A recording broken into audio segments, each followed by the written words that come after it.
Good morning all of you. आज का topic है हमारा एप्लीकेशन ऑफ इलंगम डायग्राम। क्या टॉपिक है? Application of Ellingham diagram. तो हमने कल इलंगम डायग्राम किया तो उसकी एप्लीकेशन आ डायग्राम। तो सबसे पहले एप्लीकेशन उसकी है तो first application extraction of iron. Extraction of iron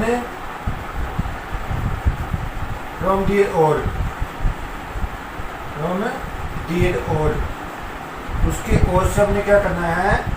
iron को एक्सट्रैक्ट करना है। एक्सट्रैक्ट करने की जो प्रोसेस है वो इलंगम डायग्राम के द्वारा बताई गई है। तो सबसे पहले बताएंगे कि आयरन के कौन कौन से हमारे ओर होते हैं। तो चीफ ओर ऑफ, तो क्या है? Chief ore of iron.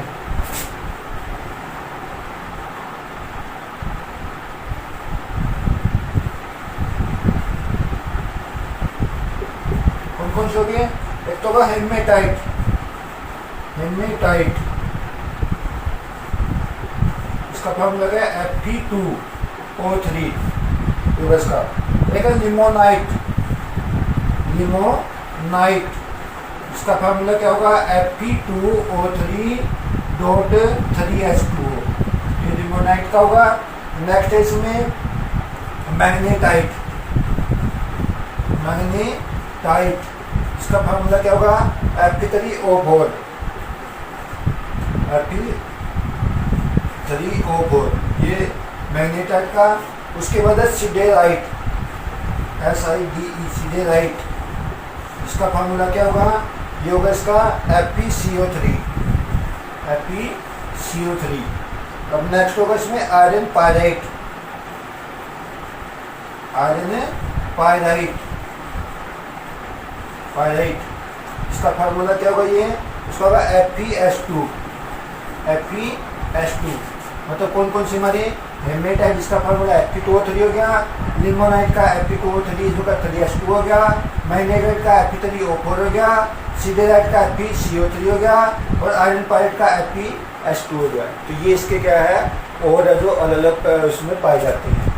ये होगा इसका। अब हमने क्या करना है? आयरन को हम किससे प्राप्त करते हैं वो पढ़ेंगे उसमें। तो आयरन को हम किससे प्राप्त करते हैं? हमें जिसका मेन और है वो क्या हमारा हेमेटाइट है। इससे प्राप्त किया जाता है आयरन को। हेमेटाइट से प्राप्त किया जाता है। उसको प्राप्त करने की प्रोसेस को हम आज पढ़ेंगे कैसे प्राप्त करते हैं। तो इसका वो पढ़ेंगे हम इलंगम डायग्राम के एप्लीकेशन के अंदर। जो उसके द्वारा पढ़ेंगे मतलब ये कैसे। तो मेन और कौन सा हमारा? हेमेटाइट। इसका फार्मूला क्या है? Fe2O3। उससे हम क्या करेंगे?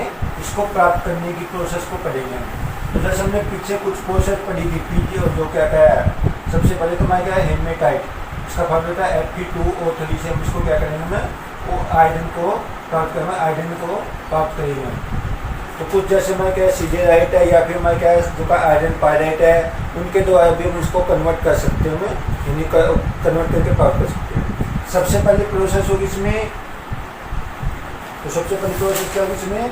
तो उसको बताएंगे हम कंसंट्रेशन और को हम कैसे वो करेंगे? हम कंसंट्रेशन ऑफ और। कंसंट्रेशन ऑफ और। अब जो उसमें क्या होगा? जैसे हमारे ये हेमेटाइट है, एक क्या था? मैग्नेटाइट। जिसको तुम क्या करें? हाइड्रोलिक वॉशिंग के द्वारा हाइड्रोलिक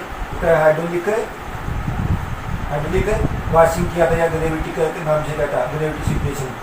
उसके द्वारा लेंगे हमें जो हमारे क्या होगा? जैसे एक तो ये प्रोसेस लेंगे हमें। सेकंड क्या होगी इसमें? दूसरी प्रोसेस क्या थी? Electromagnetic separation. इलेक्ट्रोमैग्नेटिक सिपरेशन के द्वारा भी अलग कर सकते हैं इसको।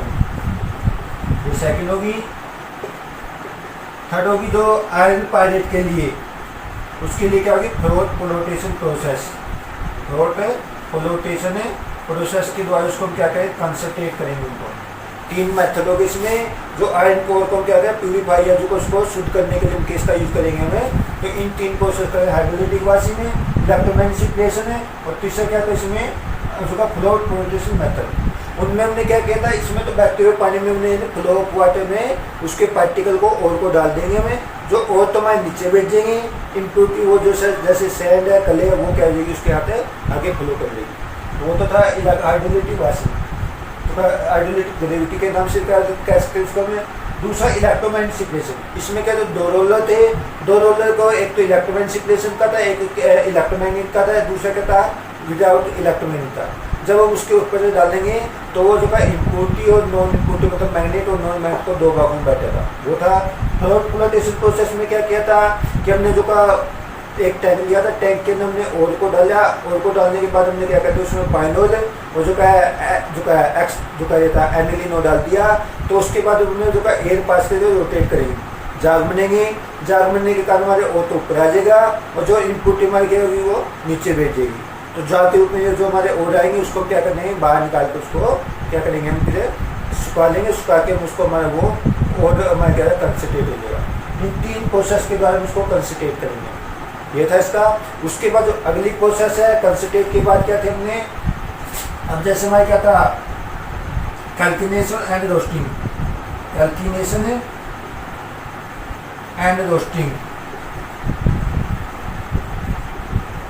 कैल्किनेशन एंड रोस्टिंग। इस प्रोसेस में हमने क्या किया था, जो कार्बोनेट के हो रहा है या फिर सल्फाइड के हो रहा है, इसमें कार्बोनेट के भी हो जाते हैं जो का सल्फाइड के भी। जैसे हमारे क्या Fe जो का CO3, उसको क्या करेंगे विदाउट एयर के हीट करेंगे, तो किसमें चलेगा FeO प्लस क्या बनेगा CO2, ये बनेगा।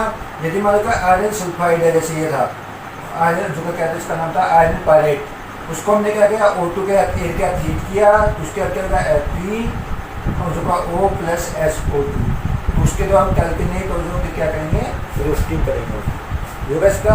और जो कुछ इसमें वोलेटाइल कंपाउंड भी हो गए, जैसे सल्फर है, सल्फर जो क्या होगा वो ऑक्सीजन का रिएक्शन करके क्या बनेगा S8, फॉस्फोरस है तो वो क्या करेगा P4 प्लस O2, P4O10, ये बनेगा। इसके बाद जो अगली है आर्सेनिक, आर्सेनिक हो तो क्या आर्सेनिक प्लस O2, वो क्या जाएगा AS2O3, आर्सेनिक ऑक्साइड बनने में चेंज होगा। उसके बाद जो हमारा अगला क्या है जो का FeO, ये जो हमारा बना FeO वो किसके साथ चेंज होगा FeO प्लस O2, उसके बाद हमारे क्या Fe2O3, मतलब जो मैंने और लिया था हेमेटाइट उसके अंदर कन्वर्ट होगा ये। तो इस प्रकार ये सभी इसके अंदर कैल्किनेशन रोस्टिंग में किसमें चेंज होगा वो, तो ये जो कुछ तो गैस निकल जाएंगी, जैसे हमारा S8 प्लस SO2 में है, P4 प्लस O2 P4O10 में है। आर्सेनिक ऑक्साइड के अंदर चेंज हुआ है, जो आयरन ऑक्साइड था FeO होता हो गया Fe2O3 में चेंज हुआ। तो ये होगा रोस्टिंग और कैल्कुलेशन प्रोसेस के अंदर। तो ये हम लगभग पीछे पढ़ चुके जितना भी हमने पीछे बताया था। अब आगे का जो करेंगे हम अब किसके अंदर चेंज होगा वो Fe2O3 जो हमारा हेमेटाइट हो रहा है उसके अंदर हमने इनपुट को हटा दिया। अब इसको हमने क्या करना है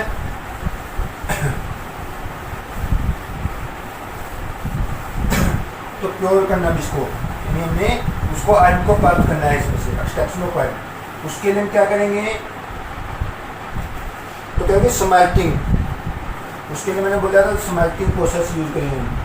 स्मेल्टिंग का मतलब क्या था, हमने कोक का यूज करते हैं, तो उस प्रोसेस को हमने क्या कहता है जो का रिडक्शन करने के लिए जब कोक या फिर कार्बन का यूज करेंगे हमें, उस प्रोसेस को हमने क्या कहता है स्मेल्टिंग के नाम से कहा था। तो इस प्रोसेस में हम क्या करें स्मेल्ट करेंगे उसको। तो उसके लिए क्या करेंगे जो हमने किसका यूज करेंगे उसमें ब्लास्ट फर्नेस जो ये हमने दिखा की है तो इसका यूज करेंगे। ऊपर से हमारे क्या वो क्या है डबल कप और कोन अरेंजमेंट हो, तो ये डबल कप टाइप की है, 2 कप जैसी है, एक कप ऊपर है एक नीचे है। ये होगा ऊपर टेम्परेचर 573 होगा, फिर उसके बाद 873, फिर 1123, फिर क्या होगा 570 केल्विन और लास्ट में क्या होगा ये 21 जो है 70 केल्विन होगा। तो इस प्रकार ऊपर से नीचे की तरफ जाएंगे तो टेम्परेचर उसका बढ़ेगा। तो बढ़ने के बाद जो नीचे दिखा के टीयर, टीयर क्या करते हैं उसको जो है आयरन को या फिर जो का स्लग बनेगी इसमें उसको क्या करें बाहर निकालेंगे। तो जैसे इसमें ये ऊपर तो क्या होगा मोल्टन आयरन, सॉरी ऊपर तो स्लग फॉर्मेशन होगी, नीचे क्या मोल्टन है आयरन होगा, पिन लगा आयरन इसके अंदर मिलेगा ये होगा इसका। ये प्रोसेस हम इसके अंदर पढ़ेंगे। तो सबसे पहले हम क्या करेंगे इसके अंदर यूज करेंगे इसमें ब्लास्ट फर्नेस में। ब्लास्ट फर्नेस में क्या करेंगे तुम्हारा और है, और का तो क्या करेंगे हम 8 पार्ट 8 हिस्सा लेंगे हम। और जो क्या है इसके बाद का कोक का क्या होगा 4 पार्ट, चौथा हिस्सा लेंगे हम। उसका 1 जो का लाइमस्टोन CaCO3 उसका क्या करेंगे 1 पार्ट, वो किसके ऊपर है हम यहाँ जो का इसके ऊपर से डाल दें, जिसको क्या कहते हैं सभी का मिक्सर को, तीनों के मिक्सर को क्या कहते हैं उसको चार्ज के नाम से कहा जाता है। चार्ज के रूप में ऊपर से हम डाल देंगे। क्या कर देंगे, ऊपर से इसको डाल देंगे। उसके बाद हमारी प्रोसेस होगी, तो उस प्रोसेस को हम ऊपर देखें क्या क्या प्रोसेस होगी। जिसमें इस ब्लास्ट फर्नेस के अंदर 5 जो का उसको 5 पार्ट में बांटेगा गया, जो हमारी प्रोसेस होगी इसके अंदर कंप्लीट होगी, जो पूरी 5 टाइप में बांटेगा गया इसको। तो कौन कौन सी हमारी वो पढ़ेंगे अब। तो सबसे पहले हमारी है zone of consumption. Zone of consumption, zone of consumption, zone of consumption में क्या, जो कार्बन है कोक है प्लस O2, उसके रिएक्शन तो क्या बनेगा, CO2 के अंदर चेंज होगा। और जो का ये डेल H, उसमें क्या होगी -393.5 किलो जूल, ये एनर्जी क्या होगी बाहर निकलेगी। तो कोक है जो हमने एयर पास करी इसमें से होटेल, तो वो क्या होगा CO2 में कन्वर्ट होगा। इसमें क्या हुई है 393.5, इसमें क्या हुई है, इसमें हीट या क्या हुई है, यानी इसमें बाहर निकलेगी। और ये रिएक्शन होगी लगभग जो नीचे सबसे नीचे 2170 केल्विन पर ये प्रोसेस कंप्लीट होगी। तो क्या होगा, जो हमने कोक ऊपर से डाला है वो हमारा क्या होगा, जो 2170 टेम्परेचर है उसके ऊपर क्या होगा, वो C+O2, एयर हम यहाँ से पास करें मोट, उसमें किसमें चलेगा CO2, और जो का इतनी हीट हमारे क्या होगी वो बाहर निकलेगी। तो होगा इसका। अब जो सेकंड है तो थी जोन ऑफ कंजप्शन, मतलब कंजप्शन होता है हीट का बाहर निकलना, एयर क्या रिएक्शन करके हीट बाहर निकलना, वो है जोन ऑफ कंजप्शन। तो सेकंड प्रोसेस है heat of absorption, heat of absorption second है ये एब्जॉर्प्शन। अब हीट को जो ये हीट निकली है उसको अब्जॉर्ब किया जाएगा, वो किसके द्वारा यूज की जाएगी, जो हमारा क्या था इसमें कार्बन डाइऑक्साइड CO2 में हमारी इसमें प्लस हमारा कोक। तो टेम्परेचर कितना होगा इसका, ये वो लगभग इसमें 1570 केल्विन, 1570 केल्विन। तो CO2 प्लस C 1570 केल्विन पर किसमें चेंज होगा, वो CO के अंदर चेंज होगा। ये CO2 प्लस C, तो इसके अंदर CO में उसमें डेल H, इसमें तो बाहर के लिए वो क्या करेंगे, हम इसको देंगे, हम कितने देंगे इसको 163.2 किलो जूल, 163.2 किलो जूल इतनी हमें एनर्जी इसको हमें प्रोवाइड करेंगे, हम प्रोवाइड की जाएगी इसको। यानी क्या था इसमें तो C+O2, इसमें तो हमारी एनर्जी बाहर निकली है, इसको मैं जोन ऑफ कंजप्शन के नाम से गया। सेकंड स्टेप में हीट ऑफ ऑब्जॉर्प्शन में, जो दूसरा स्टेप है zone of heat absorption, heat को ऑब्जॉर्व किया जाएगा। इसके कारण क्या होगा, CO2 जो कार्बन डाइऑक्साइड ये बनी थी और कोक क्या रिएक्शन करके 1570 केल्विन टेम्परेचर पर 2CO कार्बन मोनोऑक्साइड में चेंज होगा। और जो टेम्परेचर कितना यानी हीट कितनी निकली इसमें 163.2 किलो जूल इतनी एनर्जी हमारी वो इसमें से यानी दी जाएगी, इसको ऑब्जॉर्व की जाएगी इस रिएक्शन के द्वारा। ये सेकंड स्टेप था। थर्ड स्टेप में क्या, zone of slag formation, zone of slag formation, slag बनेगा। स्लैग किसके बाद, जो हमने क्या लिया लाइमस्टोन लिया था, ऊपर मैंने बताया था कैल्शियम का, जो हमने क्या लिया था कैल्शियम कार्बोनेट लाइमस्टोन, वो क्या लिया था हमने 1 पार्ट लिया था। वो क्या करेगा, उसको जो का क्या हमारा लगभग 1123 केल्विन, 1123 केल्विन टेम्परेचर पर वो हीट करने तो क्या होगा, ये डिकम्पोज हो जाएगा, मतलब टूट जाए CaO प्लस CO2 में चेंज हो जाएगा। तो क्या होगा, कैल्शियम कार्बोनेट 1123 केल्विन है, तो उसके ऊपर हीट करने पे क्या कैल्शियम ऑक्साइड में किसमें चेंज होगा, ये CO2 के अंदर कन्वर्ट होगा। तो ये होगा इसका। अब जो ये कैल्शियम ऑक्साइड है, कैल्शियम ऑक्साइड उसके अंदर में कुछ क्या हुई इम्प्योरिटी, जो है सैंड या जो का कले की इम्प्योरिटी होगी थोड़ी बहुत, उसके बाद रिएक्शन करके तो क्या होगा, इसी टेम्परेचर पर 1123 केल्विन पर ही हीट करने पर क्या किसमें चेंज होगा, कैल्शियम में सिलिकेट ये बनेगा, जिसको हम क्या कहेंगे स्लैग, स्लैग कहेंगे।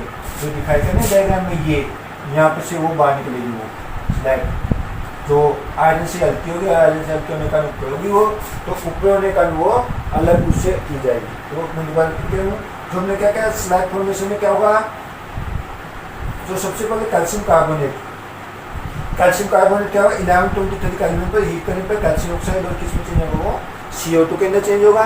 तो कैल्शियम ऑक्साइड प्लस SiO2 इसी टेम्परेचर पर यानी जो का कैल्शियम ऑक्साइड और जो हमारी क्या थी ये जो क्या था, जो सैंड के या जो का तले कुछ मात्रा उसमें प्रेजेंट होगी, उसके रिएक्शन करके 1123 पर क्या बनेगा वो स्लैग फॉर्मेशन, मतलब स्लैग के अंदर कन्वर्ट होगा। तो ये था थर्ड स्टेप। थर्ड स्टेप में हमने क्या किया, स्लैग फॉर्मेशन है।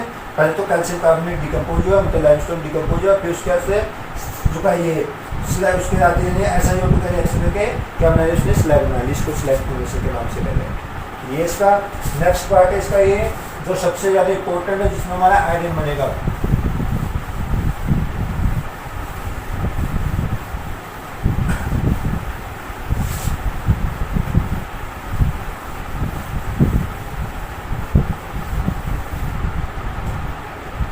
अब जो देखोगे टेम्परेचर कितना बच गया हमारे, 2 बच गए, एक तो 573 एक 873। इसमें क्या zone of reduction, zone of reduction, चौथा स्टेप है ये जोन ऑफ रिडक्शन।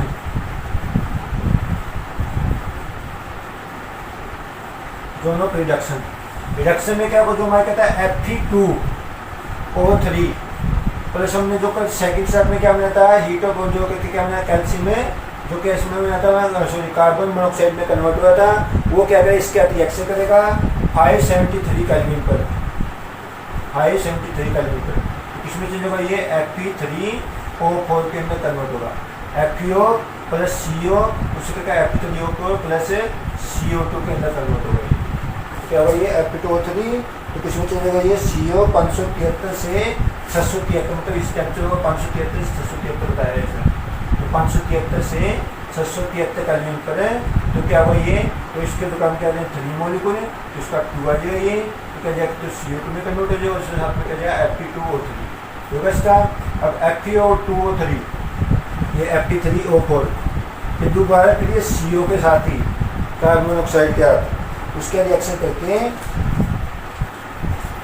ये टेम्परेचर होगा 773 से 873, 773 से 873 केल्विन।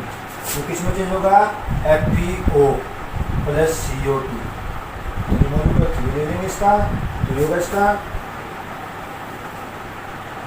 तो क्या बनेगा इसमें CO2 के अंदर चेंज होगा।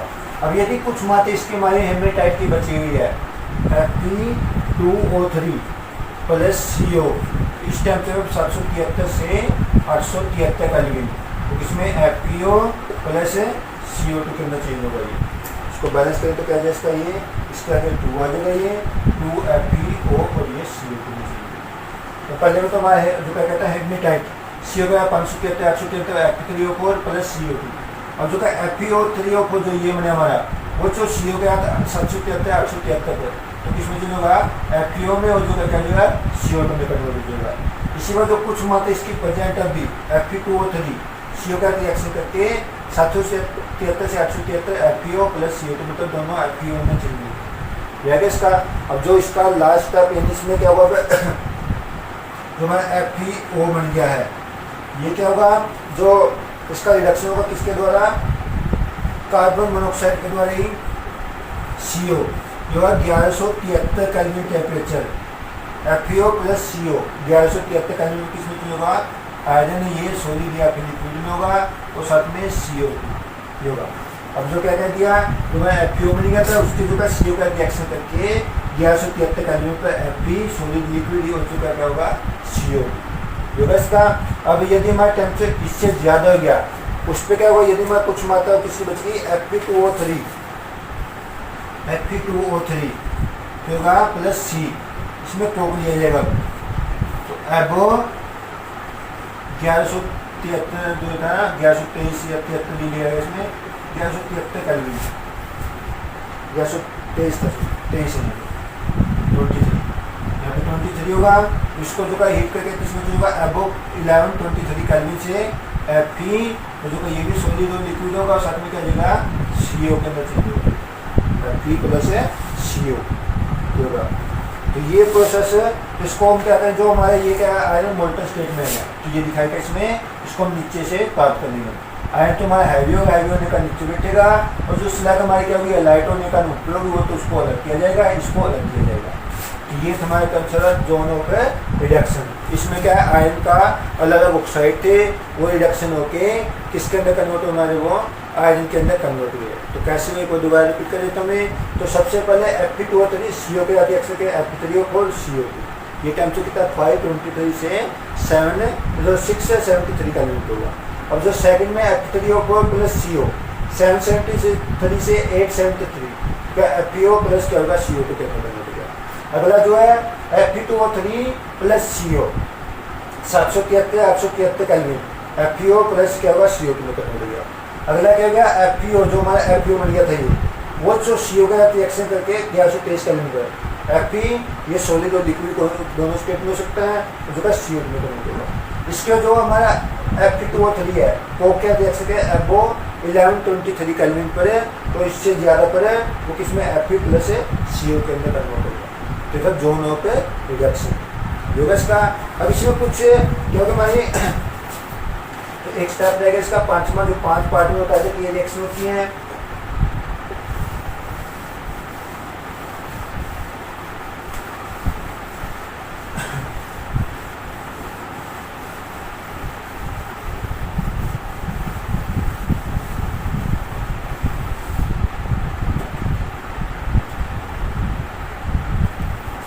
उसको क्या है zone of fusion, zone of fusion, zone of fusion. उसमें जो सॉलिड पार्टिकल है वो क्या होगा डिकम्पोज होगा इसमें। तो ये क्या होगा कितने टेम्परेचर होगा, ये होगा जो हमारा लगभग 1423 से 1673 कैलोरी के बीच में होगी रिएक्शन, दो इनके बीच में। तो क्या क्या होगी इसमें, और जैसे हमारा क्या है इसमें कार्बन है, कार्बन या कोक है, वो O2 का रिएक्शन करके CO इसमें चेंज होगा, ऑक्साइड बनेगा इसका। और आगे का सल्फर है S8 plus O2 SO2, phosphorus है वो P4O10, मैग्नीज ऑक्साइड है Mn है, O2 का रिएक्शन है Mn2O3 के अंदर चेंज होगा 1423 से 1673 कैलोरी के ऊपर।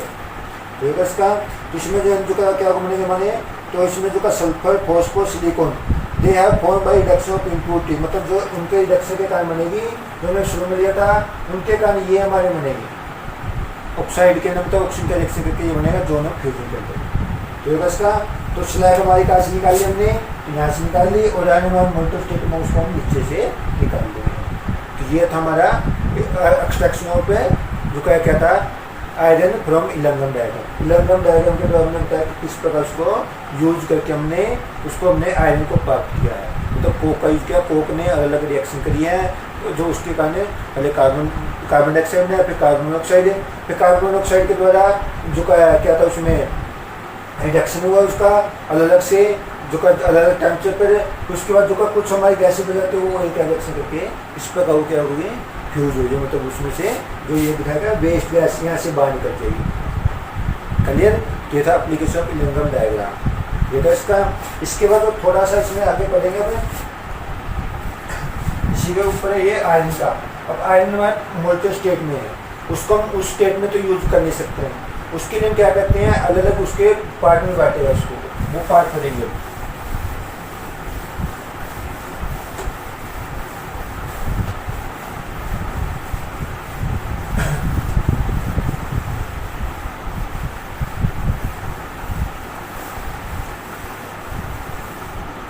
तो हम क्या करते हैं जो आयरन है, आयरन को फिर हम क्या करते हैं 3 भागों में बांट देते हैं हमें। एक तो क्या होगा पिग आयरन,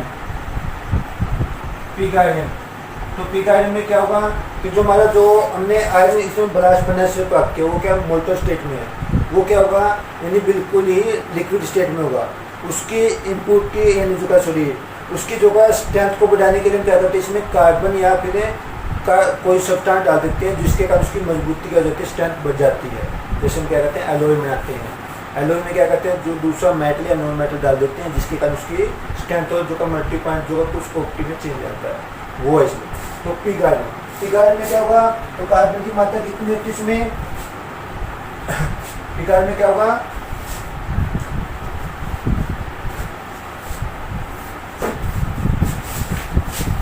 तो जो हमारा पिग आयरन है उसमें क्या होगा जो आयरन